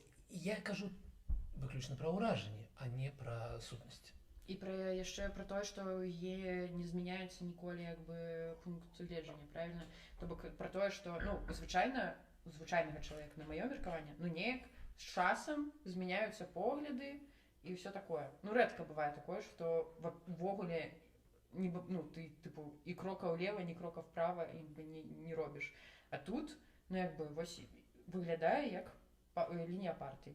Я згодна, што я могу памыляцца, то бок я тут, але выглядае як лінія партыі. Так она политик, и она представляет партию? Структуру? Нет, не партию. Она не структуру представляет. Калі мы кажам, што ее легітымнасць 2020 года, то она не структуру представляет. Я не говорю, она представляет линию, которую считает, что разделяет большинство, там какая-то часть белорусов, и выбирает и представляет ту стратегию, которая придерживается сама. Вось гэта, яна не палітык, так? Яна у нас все ж таки нацыянальны лідар. И национальный лидер мусіць... Но она выполняет политическую функцию. О чем кажет Лиза? И это вельми істотно. Тихановская себя предъявляет як лідар усіх беларусаў. Пры гэтым кажа з пункту гледжання толькі некай адной групы, толькі некай адной партыі можна гэта назваць. І гэтым сапраўды ёсць некае процівяречча, как бы по-беларуску было супярэчлівасць. У гэтым сапраўды ёсць супярэчлівасць. Ты ці за ўсіх, ці ўсё-таки за некую одну позицию. Але давайте вернемся до формата. Так, да. Так, хорошо. Следующий вопрос у меня, Александр, к тебе. Касается он недавней закончившейся игры ОДИ. Нам известно, что у тебя были там конфликты с несколькими людьми. Один из них был с Кравцовым, второй был с Бабарико. И, насколько мне известно, Бабарико был послан к черту очень мягкими словами. Нет, послан был Кравцов. Это все меняется. То бок, калі послан Кравцов, ничего как бы не произошло. Это абсолютно нормальная ситуация для белорусских демократичных сил. Окей, ну хорошо. Расскажи подробнее немножко про эти конфликты, почему они возникали, на какой почве, и считаешь ли ты, например, этичным ссориться и говорить в грубой форме с экс-политзаключенным? Ну, по-перше, калі политзаключенные выходят за крату и оказываются не в неким уражливом стане, а зараз Віктор Бабарико и іншие, и Маша Колесникова не выглядают як люди, які знаходяцца у неких таким проблемным стане. Яны выглядаюць люди, якія вышли за крату и поступова адаптуюцца не то ж как комфортных умовах, не бывае комфортных умоваў пасля таких жорсткіх адсідак, якія былі ў іх, але ў нармальным рытме. І таму я себе дазваляю размаўляць неяк па сутнасці магчыма жорстка, Па-другое, ну гэта былі умовы гульні. То бок я бы ні ў коім разе не дазволіў сябе публічна вось у рамках нега эфіра Еўрараду ці некай канферэнцыі. Хаця на канферэнцыі на астатняй Новай Беларусі дазволіў сябе, але гэта не былі абразы і не былі, ну ні ў коім разе не была лаянка на гэтай канферэнцыі, гэта была пазіцыя. Я бачу, што гэта пазіцыя, яна, ну, мои прагнозы здзяйсняюцца. Так вот, вось, па-першае, нам трэба разумець, што ты знаходзішся ў гульнявым полі. І калі, напрыклад, ты гуляеш футбол, і калі сур'ёзна гуляеш футбол, ты там на свайго супраціўніка можаш как бы даць яму па нагам, можаш матам выказацца, можаш все што угодно, можаш плявацца ў яго, так? У рамах гульнявой сесіі і ты робіш тое, за што цябе, калі б гэта было на вуліцы, ну трэба было пасадзіць за крат. Але гэтыя рамкі, і гэта было магчыма, таму што быў створаны давер паміж людзьмі, і гэта не было разбуральным. Калі б гэта была гісторыя недзе вось, ну, в полі, на Еўрараду ці ў некам как бы сапраўды палітычным дзеянні, я б ні з коім разе не дазволіў бы сябе вось так сябе весці, таму што, ну, я да Бабарыка і да Машы стаўлюся з вялікай павагай і лічу, што у нас аднолькавыя прынцыпы, аднолькавыя мэты, аднолькавае прадстаўленне аб будучыні з імі. Я спадзяюся на супрацу, так, з імі, калі гэта будзе мець сэнс калісьці. Вось, і таму, калі я кажу пра канфлікты, там ім было месца, і яны там былі прадуктыўныя. І таму я сябе дазваляў так, пра Карцова асобна. Вось. Прычына вось гэтай незгоды в жорсткай форме з Бабарыка была ў тым, што ён парушаў рамкі гэтай гульні. То бок нельга прыехаць першы дзень, даць загад, потом уехаць на Кіпр, на родзіны камусьці, і вернуцца і падоўжыць так, як быццам ты вось тут прыехаў выканкамаўскі как бы камандзір і прымаеш справаздачу. У рамках гэтай гульні меня гэта трохі збянтэжыла, і я себе гэта дазволіў. Але падкрэслю 15 раз, маю павагу да Віктара, і мой спадзеў, што ён таксама ставіцца да гэтага, як да некай вось працэдуры ў рамках гульні, як я да гэтага ставлюся. С Ваней зусім іншая гісторыя з Іваном. Это будет другой вопрос. А будет? Я не ведаю. Как Ну, быть? можешь рассказать. Так, давайте. Не, ну гэта Я сур'ёзна. Не, просто не про Івана, як бы про персону ці нешта такое.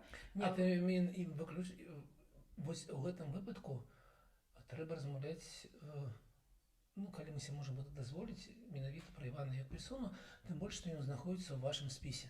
Ну, можам. Не, мы можам. Я нават у прэзентацыі сваёй, якую я рабіла пра спісы яго, каб быць аб'ектыўнай, я сказала пра мінусы нашага спіса, я рассказала пра Івана. Ну, калі дазволіце. Конечно. Чалавек у рамках гульні стае і кажа: нам трэба мягка развітацца з 20-м годам.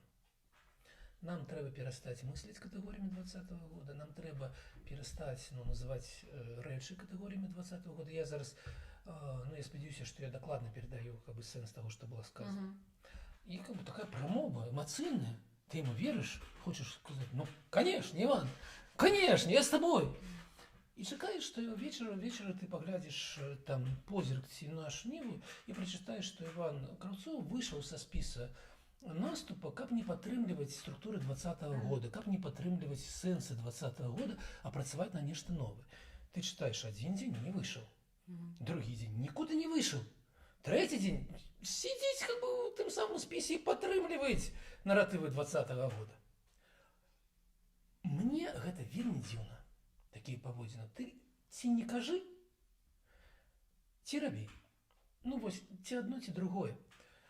І таких пытанняў да Івана Краўцова мне было за частка кадэнцыі у кадэнцыйнай радзе шмат. Я не буду зараз абы казаць вот так, ну, гэта не тэма нашай размовы, але вось такі прыклад яго паводзіны, якія не дазваляюць мне ставіцца да яго з даверам. Я не разумею, як можна казаць адно, а потым не рабіць сваё. Но ёсць Ёсць іншае пытанне, значна больш сур'ёзнае. Яно датычыцца 20-го года. І не яго зусім асабіста, а штаба 20-го года. Таму што я пісаў буйны артыкул, і я лічу, што адна з буйных памылак 20-го года была ў тым, што у штаба не было плана, што будзе пасля 9 жніўня. Ніякага плана не было. Я ведаю, якія тады адбываліся размовы. Я ведаю, як себе паводзіў штаб. І я лічу, што нельга на кагосьці аднаго класці адказнасць. Гэта немагчыма, это па-першае. А па-другое, няма іншай будучыні. То есть нельга казаць, вот калі б яны себе павялі вось так, то мы абавязкова перамаглі. Гэта таксама было бы не, так нельга размаўляць. Але вось была праца, якая павінна была быць зроблена. Абавязкова трэба было думаць, што будзе пасля 9 жніўня, і не гэтым кіраваць. І гэта не было зроблена.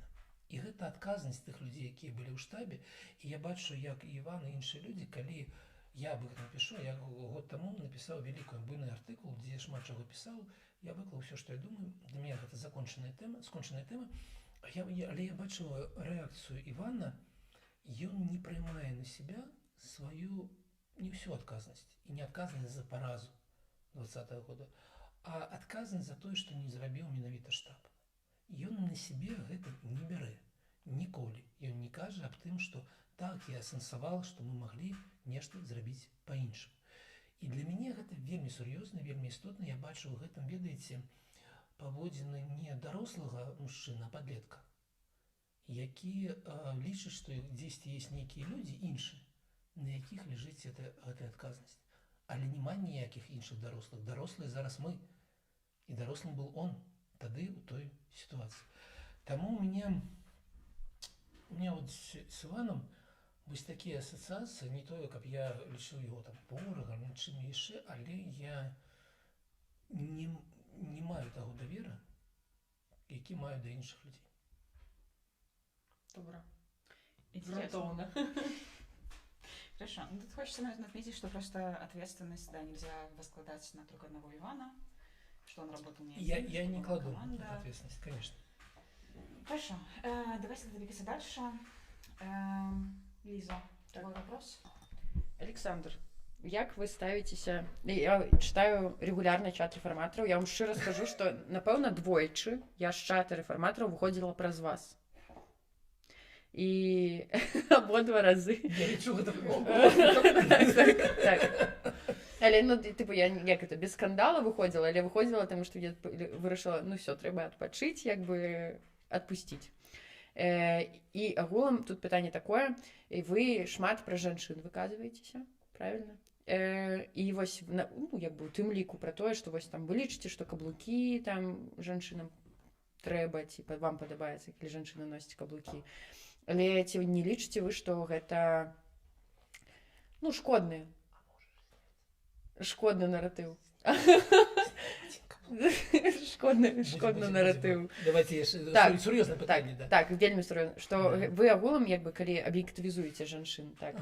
А я аб'ектывізую жанчын. Калі я выходзіла з чат рэфарматараў, гэта было таму, што я такая... Ненавідзець за каблукоў? Не толькі. Там нешта яшчэ было. Было яшчэ нешта, калі вы там нейкую фотаграфію з пол-дэнс... І пра Мартынса. Не, пра Мартынса гэта адно было, а вы яшчэ нейкую фотаграфію там некага... Гэта там не бачна будзе на паўзе, але гэта Александр Кныровіч пад каблуком Марго. Дык вось. Ці не лічыце вы, што гэта ўсё ж такі аб'ектывізацыя жанчын, і што вы, як бы, навязваеце неяк такім чынам свае погляды на то, як жанчыны мусяць выглядаць, у тым ліку жанчыны ў палітыцы. І ці не лічыце вы, што там, калі агулам вы выказваеце нешта пра жанчын, можна выказваць не пра нешта іншае, не толькі пра тое, ці ходзіце на каблуках, ці не. Дзякуй за пытанне. Так. Па-першае, чаму вы, Ліза, так, мне што цікавіць, я шмат чаго пішу, шмат чаго кажу, так, і у гэтым адчуваю жыццё. Вось не бачу сэнса хавацца, не бачу сэнса вось хадзіць у цёмным углу, в угле, не веду. И не выказывать думки, тому что, ну, ты помрешь. Колись ты помрешь. И будешь давать, что как бы прошел тихенечко прошу. Тому я, але я что кажу от себе, я пропоную тому, хто читає, так само виказатися. І не маю на увазі, що мої погляди повинні поділяти хоч нехто. Це мій особистий погляд, я його виказую. Тобто я не пропоную всім остальним мужчинам ставитися до жанучих каблуков. Мої очі вже не бачать, що там написано. Але нечто приємне. Ось. А ставитися до жіночих цих каблуков так само, як я. Це тільки мій особистий погляд.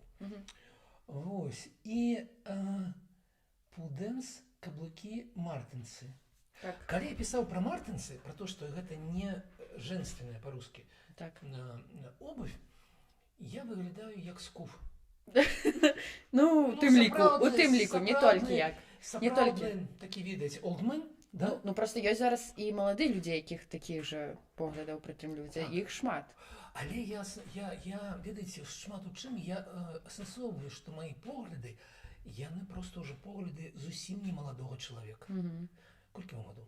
27. Ось вам суммарно, як мені, одному. А сколько тебе годов? Подожди, тебе меньше. 24 годика. Так, 24. Да, то есть вам в сумме, как мне одному, Так. я Брежнева помню, как хоронили. Понимаете? Я не памятаю Брежнева. Я думаю, я могу его перепутать с Горбачевым. И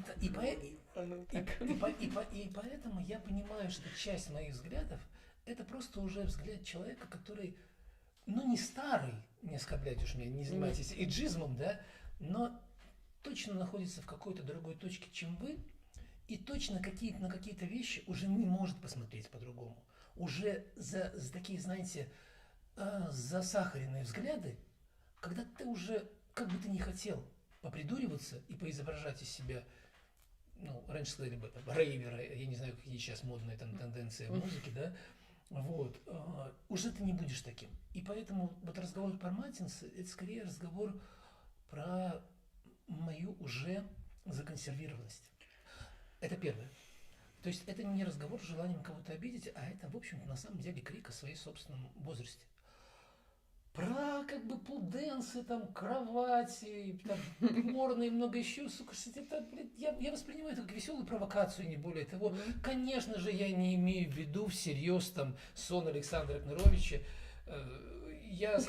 А мы имели на увазі всерьез. Черт, блин! Давайте перепишем. Да, это прямой эфир, Александр, не отрывается. Ну, конечно, это все, знаете, у нас такая грустная реальность. Мы в такой жопе. Так. Мы так все депрессивны. Так. Так много людей, которые не могут найти нового смысла жизни, что я себе позволяю, возможно, грубо, возможно, неуместно, возможно, иногда чересчур, но такого рода провокации, чтобы просто было чуть-чуть перца в этой жизни, чтобы чуть-чуть было вот вкуса, понимаете, чтобы она была не такая тяжелая. Тады я просто разав'ю пытанне. А вы вось як лічыце, вы да жанчын у палітыцы агулам мякчэй ставіцеся, чым да мужчын у палітыцы, ці не? Слухайте, ну в этом треба казаць неяк на прыкладзе нейкам. Я обов'язково не сексист. Так, я помню, что Тихановская на своем месте. Так, прыклад, зараз можна прыклад. Прыклад, ну просто не на вас, а там, ну ёсць людзі, журналисты, например. Як ты перешла на вы? В этой размове, да? Я не могу. Есть люди, журналисты, например, якія беларускай тэмай займаюцца, і, ну, гэта як бы агульныя веды, што яны там да жанчын ставяцца мякчэй, там, калі задаюць нейкія пытанні, так, ці ў фармулёўках. Ну, в этом сенсе напэўна. Окей, конечно. Ну, гэта сексизм, Александр. Дякую. Ну, слушайте, ну это как бы это внутреннее, да, так. То есть ты как бы с мужчиной ты готов подраться, да, а женщина, ну как бы как-то Без просьбы руки не поднимешь. Что? Так, Это была еще такая провокация, да? Понимаете? мой афіцыйны зварот, мой Призыв на голос. я разумею. Так, і вось. Мой афіцыйны зварот, стаўцеся да мяне, ну, як быццам вы да чалавека, з якім вы можаце падрацца. Я уже не могу. Не, я вам просто раю подумать про гэта, потому что хутчэй за ўсё вы со мной сможете подраться. Давайте так. Я постою за себя. Всё. Ну, я услышал эту тему, но давайте про каблуки договорим все-таки. Ну, давайте. Потому что третья эта тема была самая главная про каблуки. И я понимаю, что каблук это символ объективизации. Это 100%. Никакого смысла, Ой. вот такого же смысла, что женщина не может без каблуков, да? Так. Никакого смысла в нем как бы нету, кроме как вот Пригожо. символ. Да. И мне нравится, когда женщина носит каблуки. Это мое личное чувство. Я не не имею в виду, что она должна носить каблуки всегда. Но я имею в виду, что и текст этот был про то, знаете, про то, что я очень хотел бы, чтобы мы старались друг для друга. Сейчас я имею в виду мужчины и женщины. Чтобы я пришел вот сюда, в этот зал, я знал, куда я иду, поэтому я себе позволил рубашку, там это самое. Вот. Но чтобы я пришел, как бы выбрившись, с хорошим запахом, в костюме с галстуком, и соответствовал. И когда я говорю про каблуки, я имею в виду именно это. Мир стал каким-то в этом смысле таким, знаете, расслабленным и растекся по интернету. Ну, хоть недзе мы расслаблены. Ну, слушай, Да. я тут, наверное, даже поддержу в какой-то степени не с точки зрения, там, что женщина должна носить каблуки, А что мужчины? что мужчина должна носить костюм. Каблуки. Вот этого я придерживаюсь полностью. Или Да. каблуки. Да, поэтому Давайте страдать вместе. это разговор не про объективизацию, а про то, что очень хочется, чтобы мы обращали внимание друг на друга и старались друг для друга. Спасибо. Я і так стараюсь дастаткова, Юліч. Пробачце. Ну, не мне, не мне судить. Можешь не носить каблуки, О, если мы слышим. дякую. Я сходила на народину. Это же не про каблуки. Каблуки тут больше я почему разделяю, потому что я сама сейчас на каблуках. Но я люблю каблуки. Для меня это тоже как такой символ того, что я прикладываю какое-то усилие к тому, чтобы выглядеть красивой. Там не для мужчин. Кстати, в большей степени для женщин. Потому что женщины гораздо более примечательны к таким деталям и гораздо больше комплиментов делают, чем мужчины относительно там макияжа, не знаю, одежды, всего вот этого. На самом деле, у меня вот такое, по крайней мере, восприятие. У нас тема для целого стрима. Я гораздо больше там наряжаюсь, когда у меня там вечер с девочками, мы идем смотреть кино.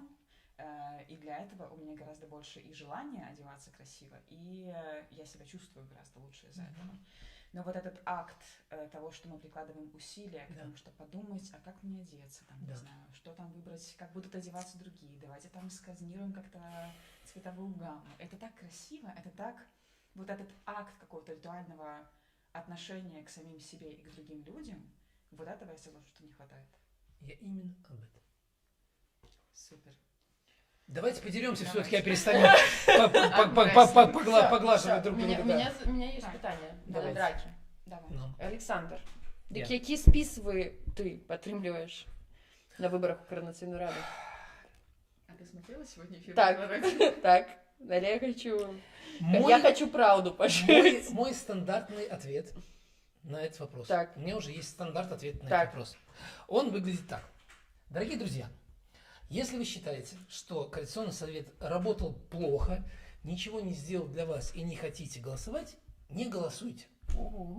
Это честно, это искренне. Допустим. Но если вы, как я, считаете, что это машинка, которая пока никуда не едет, либо едет куда-то, Марго слушала и знает, как бы, что дальше будет по тексту, и едет куда-то медленно не в ту сторону, куда мы заказывали, то у вас есть выбор из 9 блоков, Да, 6 из которых уже участвовали в работе Координационного совета. да.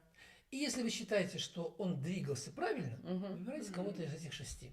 Не згодна. А я не згодна. Тебя интересует мое мнение или как бы свое мнение? Так, я этому и чакаю, пакуль Да. мнение. Если вы считаете, что эти списы поработали дренно, то у вас есть выбор из 3. Закон и правопорядок имени Макара, но Александра Азарова, по-моему, там 2 в списке. 4. 4? Да, он там ниже. Интересно, как не выбирали. Зинкович, ну ладно, в этом эфире я могу себе позволить назвать не только Да. Зинкович, но еще и Щегельского в этом же списке. И еще прекрасного Сергея Коршуна, канал «Не беглый». Передаем привет. Честности, искренности. И должен заметить, что один панч у него был вообще классный. Когда его обвиняли в том, что он получает от кого-то деньги, что у него есть какой-то спонсор, он как бы сказал, да, так и есть, потом затемнил и показал спонсора. Стоял по пояс голый с каким-то этим самым Нюрбанком, этой пилой, который пилит бетон, сказал, вот мой спонсор, и начал херячить настройки. Это был шикарный панч. Так вот, и Андрей Колос. Ваш голос, ваш голос. У вас есть выбор из этих 3 блоков, и я до этого момента не сказал, кого я поддерживаю вообще. А вот я чекаю. Не, ну ви докладно некага падтрымліваеце, давайте так. У якім сэнсе? Ну, тым, што ну, вось нават вашай прамовы, якая зараз прагучала, вось прагучалі людзі, да, там пра некаторых вы казалі з такой яўнай усмешкай, так, не заахвочваючы галасаваць, а пра некаторых казалі з іншай усмешкай.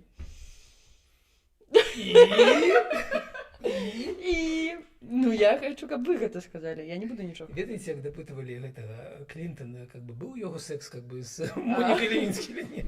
Ну, вось так. Гэта было доўга, таму Ліза простого адказа не будзе. Трэба старацца, намагацца. Тады я просто хутчэй звярнуся да 6 іншых спісаў. Не, стоп, я вернусь до одного конкретно, да ваш голас.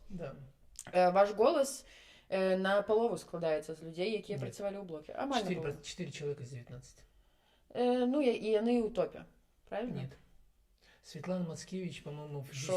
Ниже за Олега, точно, конечно, Олег там какой-то, он какой? 6-й, 5-й такой. Да. И Светлана Мацкевич во второй части списка, которая явно не проходит. Там можно посмотреть на весь остальной список, и они не будут в топах. Первая тройка, это, ну, собственно, сам Андрей Колос, это Татьяна, преподавательница и так далее. Да. Ну, просто ці былі яны, ці не былі, гэта ладно, але ну просто яны літаральна просто ребрендинг, так? Ці можем... Нет, это не ребрендинг. Но там очень похожие тезисы, которые... Очень похожие. Давайте поговорим об этом. Давайте об этом поговорим. Какие тезисы двигают информация КР. Нет, он говорит о том, что или он начнет работать на белорусов. А что это значит? Ну, это значит реформа. Что он начнет принимать решения, которые нацелены на жизнь белорусской диаспоры. Ну, так бы и казаў, тому што пакуль гэта гучыць не так. Па-першае, ну, я гэта чуў так. Я гэта ввогуле не так чула, і асабліва гэта не так чытаецца з праграмы. Там пра дыяспору ёсць асобна, але калі 99 дзён вось гэты ультыматум і гэтак далей, то гэта пра іншае. Гэта кажацца пра то, ну, типу, чаму 99 дзён тады? Калі з 99 дзён не будзе прынята ніводнай заявы пра жыццё беларусаў, і ці адна заява будзе, то мы КР не распускаем? Понимаете, все, кто вот мыслит категориями Колос — это реинкарнация там, или, а есть же еще как бы более сложные комбинации, да, что это какой-то хитрый ход, как бы, и так далее. Они наводят тень на плетень, по-русски говоря. Потому что вот представление о том, что кто-то сел и придумал как бы там что-то такое, это неправда. Правда состоит в следующем. Когда Блок решил, что он не идет на выборы, Андрей Колос, который в прошлый раз был 32-м номером, сказал: вы все козлы, я пойду. И начал собирать людей. И там, конечно, люди разные. Олег как бы меня вдохновляет, назовем это так. Меня так само. Меня так само вдохновляет. Вот. Колос, ему никто не мешал. Он как бы в рамках чата Блока предложил всем, кто хотел присоединиться. К нему присоединилось 4 человека из прошлого состава. Не половина, не там треть, а только 4 из 19 человек, которые работали в прошлом составе. Они сформировали свою программу. В этой программе нет того, что заявлял Блок. Нет вот этой верхнеуровневой как бы истории про слушание АПК. Нет ничего. Вот Колос никогда не говорит про там Тихановскую, там ее легитимность, нелегитимность. Про какие-то вот такие внешние политические вещи, которые направлены на борьбу с Лукашенко. А у Блока это же было главным. Вообще Прокопьев пихал: нам нужна перестановка всех демсил, нам нужно там премьер-министр, нужен другой и так далее. И этой риторики у Колоса нет вообще, нет сознательно. Есть риторика, которая, я рад, что он взял мои тезисы, парочку, это вот самофинансирование, ну вот я не знаю, вот это вот требование как бы все-таки эффективности, Это просто его я На хочу- собственное. самом деле, я просто Да. вижу вот в этом, в тезисе про эффективность, про повышение Да. эффективности КС, то, что он должен стать рабочим инструментом. Но для же диаспоры, что для конкретно, закладывается. да, но смотрите, это рабочий инструмент для диаспоры, для вот конкретных вещей, для классов, Мгм. для каких-то еще вещей, которые блок никогда не двигал.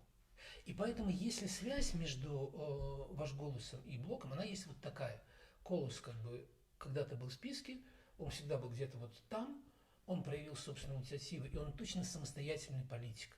Это не, ну пока еще это аванс на политика, посмотрим, пройдет или не пройдет, но это не человек, которым можно манипулировать. Вы поговорите с самим Колосом, попробуйте им Я проманипулировать. Пробовала.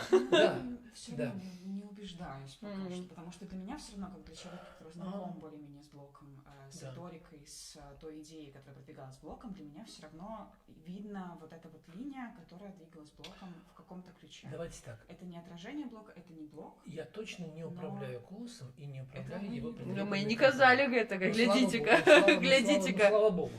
Слава богу. А так, ну вот, мой взгляд на вещи вот такой. Если вы со стороны видите значительно большую связь его программы с программой блока, возможно, вам виднее, чем мне. Возможно, это просто исходит из того, что он как раз-таки вышел из блока, и вот это вот все равно осталось его Ну, разделение внутреннее ценностей. наполнение, Да. да. Ну, обратите внимание на количество как бы этих самых, их позиций в списке, какие-то еще вещи. То есть я бы тут не наводил как бы эту, особенно как бы с этим аистом, это вообще глупость полная. Товарищ Петрухин, конечно, ну, блядь, слушайте, ну это же такая мерзость, понимаете? Человек берет как бы отчетность КРС, где находит колосы, Мгм. да, но знает, что есть отчетность, знаете, по оборотам компании аист, знает, что там нечего предъявить, и поэтому не показывает. Сколько Я там думаю, было что ему оборотов. просто не скинули. Я почему-то думаю, что он сам гэтага не гуглил. Не разумеет, да, вообще? Не, это, ну да. як бы ему скинули, може, нехто скинул с подписчиков так, и он Да. так показал. Ну, спросите у меня, что вы хотите узнать про аист. Да не, нічого. Я подається. Сам Я просто собрался. все. Ні, статі, я просто все ведаю. Мені нічого не треба ведати. Докладно. Слушайте, я аист финансировал вместе с еще несколькими человеками в течение 3 лет. Там были какие-то действия, были мероприятия, там было разработано несколько гайдов по бизнесу, по ремесленничеству и так далее. Это все всегда делалось за наши деньги. Однако в какой-то момент мы сказали, ну все, хватит. Как бы есть другая жизнь, давайте жить другой жизнью. Как бы компания подвисла, просто лежала как спящая компания. Потом оказалось, это то, что это сейчас как бы какие-то были изменения, это совпадение временное. Вы знаете, сколько нужно времени, чтобы подать на изменения, чтобы их внести, это как бы просто долго. И назовем это так, появилась мысль, для чего может быть нужен аист, и там тоже нет истории, давайте получим на него гранты или каким-то иным образом воспользуемся ситуацией. Да? У аиста будет активность, я не хочу о ней говорить до выборов, для того, чтобы это не влияло на выборы. Но все вот эти вот тени на плетении не имеют никакого отношения к правде. Окей. Допустим. Допустим, мы допустим это. Так, хочется, наверное, завершить нашу уже дискуссию. Но мы давно сидим. Да, уже правда, Марко 3 годины. Хочется спросить, наверное, напоследок такой вопрос. Каким должен быть КС в идеальном мире, в идеальной форме? Что должно измениться? Можно я прошу? Давай. Я лічу, што ў ідэальным свеце КС не існуе, па-першае. Ну, сэнсе, калі ўсё круто. Он уходит как бы Так, в нирвану. Так, уже недзе ўжо ў гісторыі ён максімум існуе, як і частка гісторыі і ўсё такое. Але калі мы кажам пра нейкую бліжэйшую будучыню, якім я бачу Координацыйную раду, якой я бачу Координацыйную раду, то, канешне ж, гэта як бы менавіта Координацыйная рада мусіць быць цэнтральным органам дэмакратычных сілаў. Это не мусіць быць АПК ці офіс. Па-першае, таму што я каштоўнасна так лічу, я лічу, што не персаналісцкія структуры мусіць быць наперадзе персаналісцкіх структур.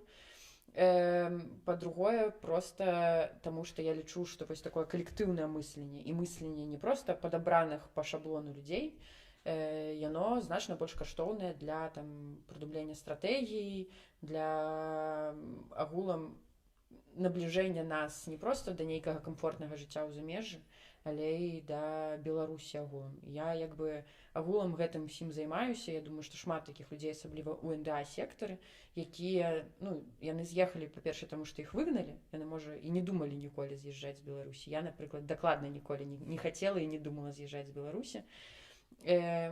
І яны все, што яны зараз робяць, гэта каб вось павярнуцца, каб там рабіць Беларусь лепш, каб там рабіць жыццё беларусаў лепш. Таму што, нагадаю, ўсё ж такі большасць беларусаў знаходзіцца менавіта ў Беларусі. І таму я думаю, што сапраўдная Координацыйная рада, добра працуючая Координацыйная рада, гэта Координацыйная рада, якая працуе на набліжэнне вось гэтай мэты. Ці працуе на зараз сёння? Ну, на 10% ад сваіх здольнасцяў, я лічу. Таму будзем працаваць далей. Раю ўсім галасаваць за наступ, каб мы працавалі у большым складзе і яшчэ больш адпору давалі усім, каму можам даць гэты адпор. Александр. Александр, вам слово. Ну, во-первых, я считаю, что структуры нужно сохранять. Как минимум, потому что с ними борется КГБ. Хотя бы из-за этого. В тот момент, когда с ними борется КГБ, оно не занимается другими вредными вещами. Это во-первых. Во-вторых, сама по себе идея разделения офиса как вот представительской функции, как во многих странах президент не выполняет исполнительскую, но выполняет представительную функцию, да, и отдельно АПК, и отдельно Координационный совет, сама по себе идея совершенно верна. Но я бы хотел в этой структуре увидеть во главе АПК отдельного человека. Смотрите, легитимность Тихановской, она очень как бы уязвима, и поэтому любая критика в адрес Тихановской воспринимается как бы плюс-минус, то есть как бы, ну, черно-белое. Ты подлец, потому что критикуешь, ты нам собираешься нашу святую Светлану как бы сместить, либо наоборот, да. И так быть не должно. Должен быть человек, который берет на себя обязательства и выполняет, и которого можно сместить. И мы можем оставить Светлану Тихановскую в виде такого представителя белорусов, но мы должны иметь в рамках АПК условного премьер-министра, которого можно бить, задавать вопросы, требовать с него что-то, и можно менять в случае чего. Мы тогда будем крепче. И, конечно, Координационный совет мог бы быть, вот для меня, когда я говорил, я видел Координационный совет как вот расширение основания, чтобы там были представлены по максимуму все, кто может быть представлен, от поздняковцев до, не знаю, поклонников даже советской идеологии, да, чтобы это давало устойчивость и жизнь длинную этому органу. Она будет длинная, когда там будет много разных людей. Конечно, я хотел бы там видеть людей компетентных, потому что, ну, от того, что там формируется своя собственная авторитарная такая вот иерархия из людей, зависимых друг от друга и не очень компетентных, девальвируется сама идея Координационного совета, девальвируется смысл Координационного совета. Поэтому, если бы он был таким основанием, то, конечно, я был бы более счастлив, я бы больше верил в нашу общую идею. Что нужно для этого сделать, я не знаю. Почему? Потому что, ну вот мы запустили механизм выборности, да, но мы видим тупик этого механизма, и мы видим минусы этого механизма. Мы видим, что, ну, придут голосовать романтики и шизофреники. Мы понимаем, что это будет очень особенный выбор людей, и поэтому, возможно, следующий Координационный совет, если бы он формировался от структур гражданского сектора, был бы более эффективен. Я вижу, что это нарэшце, так, потому что это то, про что мы казали у КР2. Да, я знаю, что были разные как бы проекты.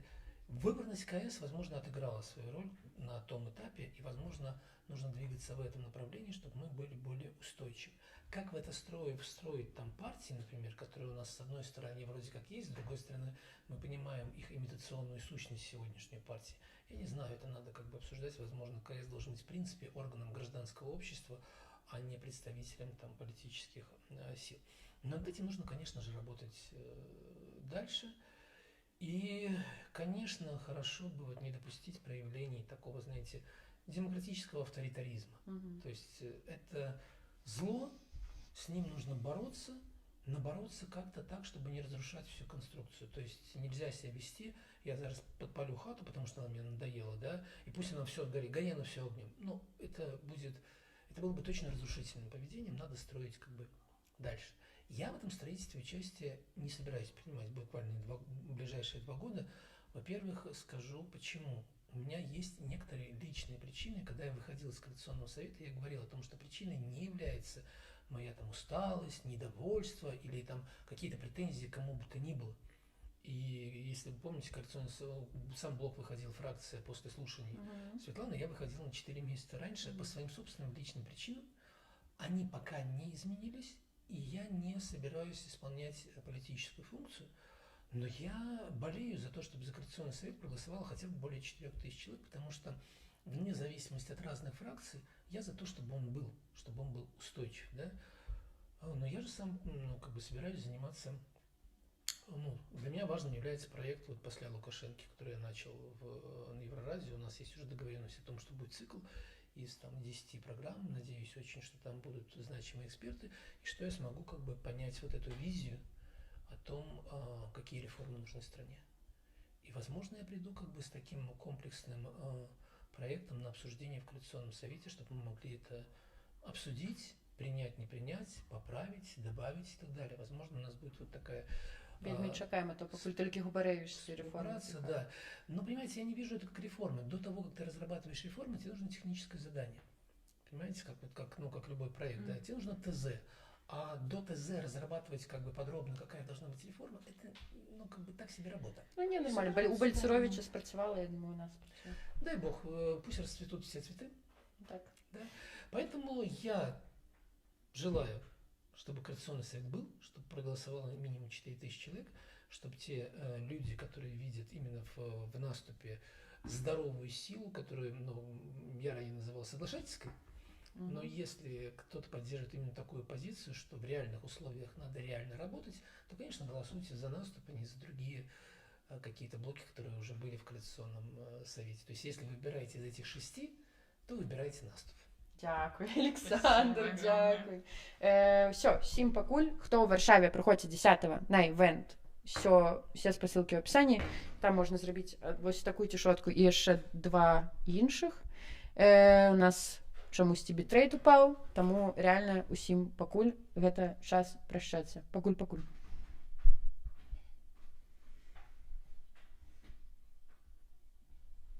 Все, дякую. У нас 12 человек уже на парканце глядело. Вау! Это досидели.